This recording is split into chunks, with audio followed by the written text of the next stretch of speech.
Number 10 on our list is Flight of the Hippogriff. This unassuming family coaster was built by Vekoma and opened in 2000 in the Merlinwood area as Flying Unicorn.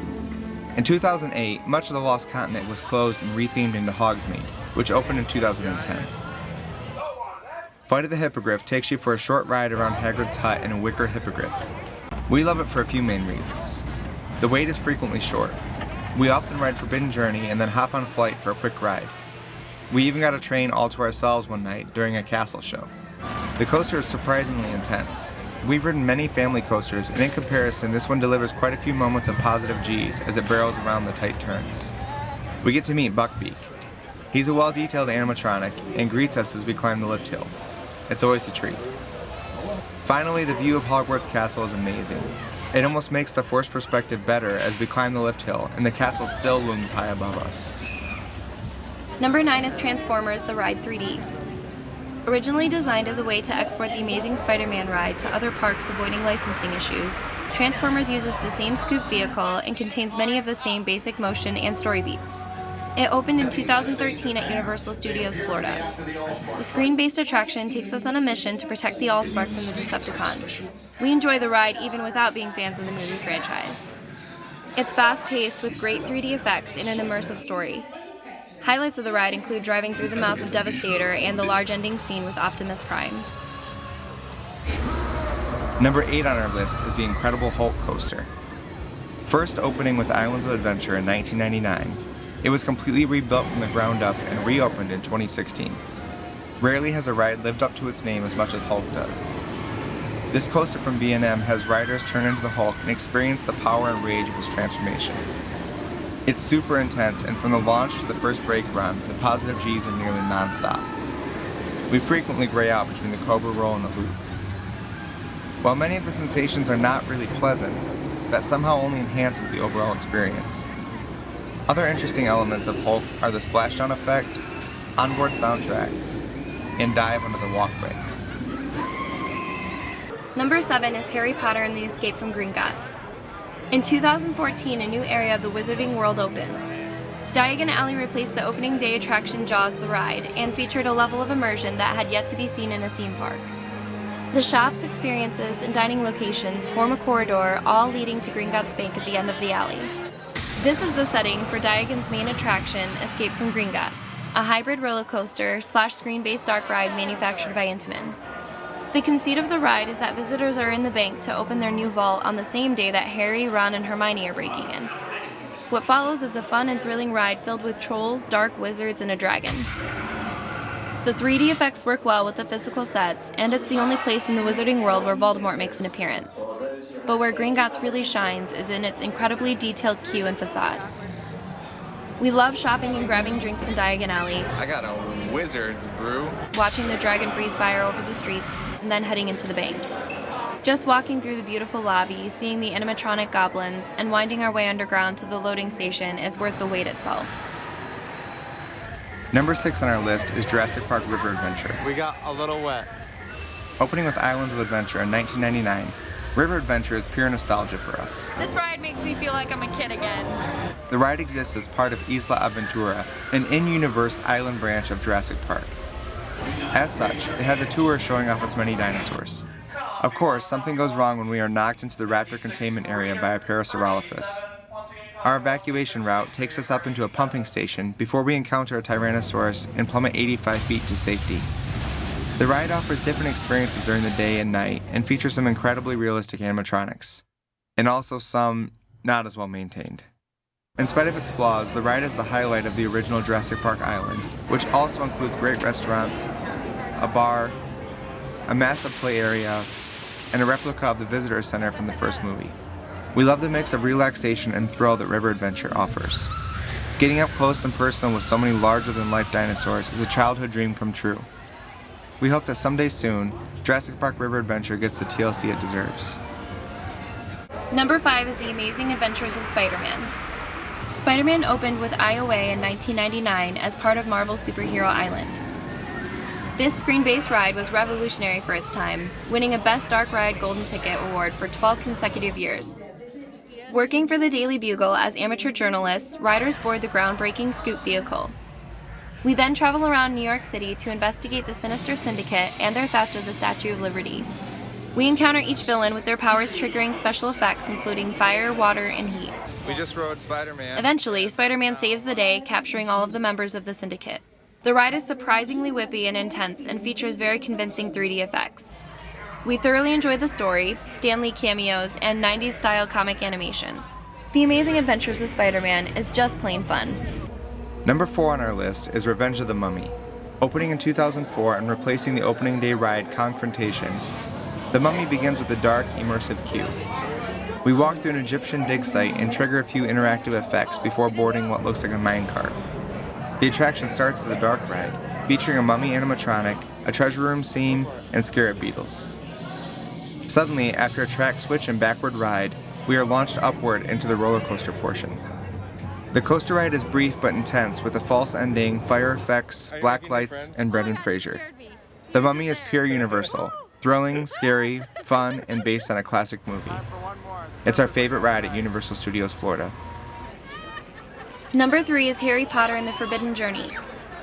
This dark ride opened as the e-ticket attraction of Hogsmeade in 2010 and featured an innovative new ride system. The facade itself is a marvel, as Hogwarts Castle seems to just loom over Hogsmeade and the forced perspective is very well executed. We enter the queue under the castle and meander through its stone walls. Going back to Hogwarts. We pass through the dungeons, the greenhouses, Dumbledore's office, the Defense Against the Dark Arts classroom, and the Gryffindor common room, before loading in the Room of Requirement. The queue is so well detailed that it's almost as good as the ride itself.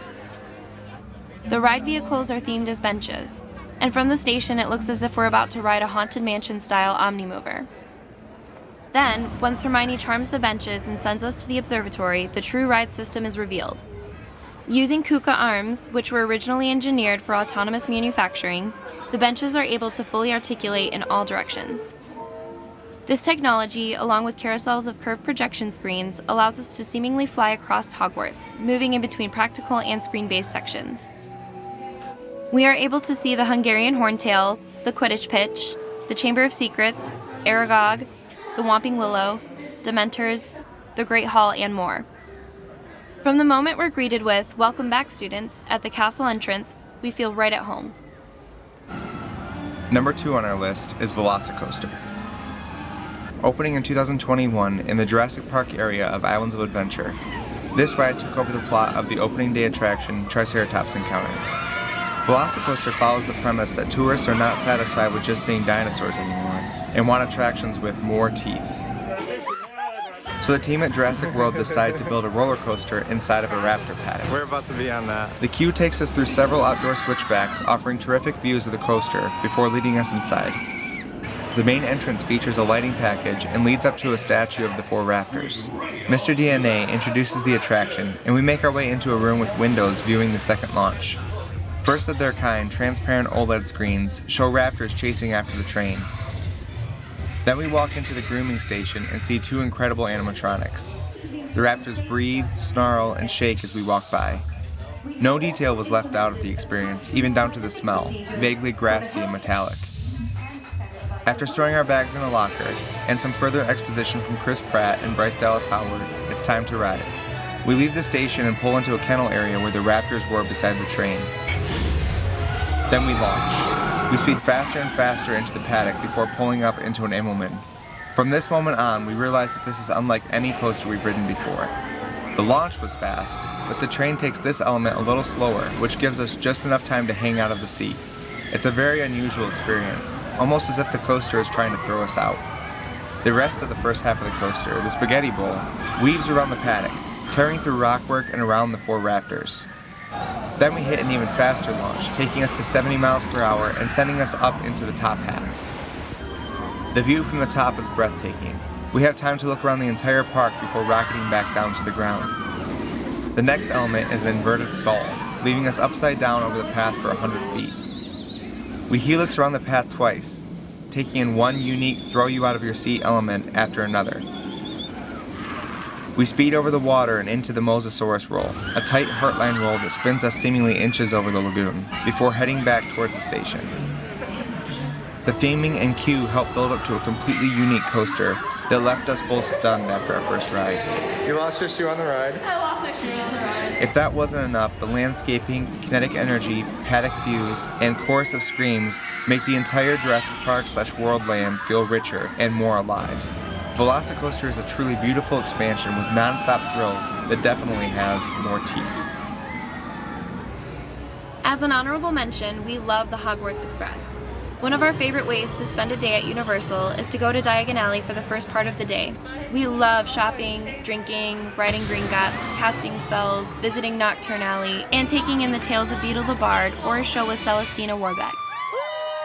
Then, dressed in our Hogwarts gear, we enter King's Cross Station. We often bring a box of Birdie Bott's every flavored beans and challenge each other to guess the flavors. Up the stairs, we cross the threshold onto platform 9 3/4 with a convincing disappearing effect.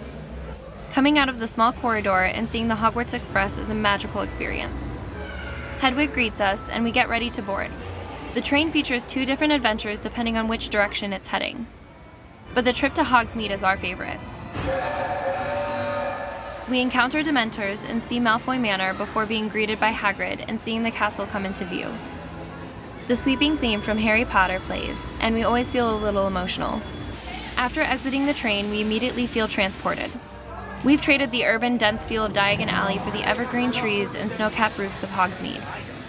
Then, with the turn of the corner, Hogwarts Castle suddenly looms in the distance, and we can't wait to go back to school. Our number 1 favorite ride at Universal Studios is Hagrid's Magical Creatures Motorbike Adventure. This story coaster opened in 2019 in the plot of the opening day attraction Dueling Dragons. Dueling Dragons was a legendary coaster in its own right, so any replacement was going to be held to a very high standard. Hagrid's does not disappoint. This is our number 1 favorite ride. Entering the queue, we pass by the backside of Hagrid's hut and garden before making our way into an abandoned castle. After a pre-show explaining that Mr. Weasley has duplicated Hagrid's motorcycle so that our Care of Magical Creatures class can go into the Forbidden Forest, we see dozens of Easter eggs from the movies. Eventually, we board either the bike or the sidecar. We leave the station and speed down into the forest. We pass by an incredible animatronic of Hagrid along with a Blast-ended Screw. Leaving his teaching space, we fly up and over a castle wall, catching the best airtime of the coaster. We circle around a pond and make our way deeper into the forest. A giant animatronic of Fluffy stands to our left, and we approach a foggy dip with a Cornish pixie-filled Ford Anglia above us. Suddenly, as we ride up a spike, the bikes lose power and we fly backward. A track switch allows us to continue backward and into a show building. A centaur statue stands guard as we accidentally wander into Devil's Snare. Hagrid tells us to chant Lumos Solem to blast our way out. Out of nowhere, we drop 17 feet with the use of a drop track. We push our bike's Dragonfire button and accelerate to 50 miles per hour, take a curve back towards the station, and pass by the last creatures of our class, a mother and baby unicorn. Hagrid's Magical Creatures Motorbike Adventure features 7 launches, a switch track, and 2 drop tracks. It's a thrilling, unexpected, and groundbreaking coaster with incredible theming. One of our favorite aspects of Hagrid's is how night rides and day rides are so different from each other. During the day, the forest cools the air, and we can see so many impressive details. But at night, our headlights barely illuminate the dark surrounding us, and we love being able to experience the Forbidden Forest in such a creepy and convincing way. Into the Forbidden Forest to have a drink with Hagrid. We almost always save Hagrid's for the last ride of each trip. One last ride on Hagrid's night ride. One more time. So we're gonna do it before we leave. With its thrill, immersion, and storytelling, it so perfectly encapsulates everything we love about Universal Studios.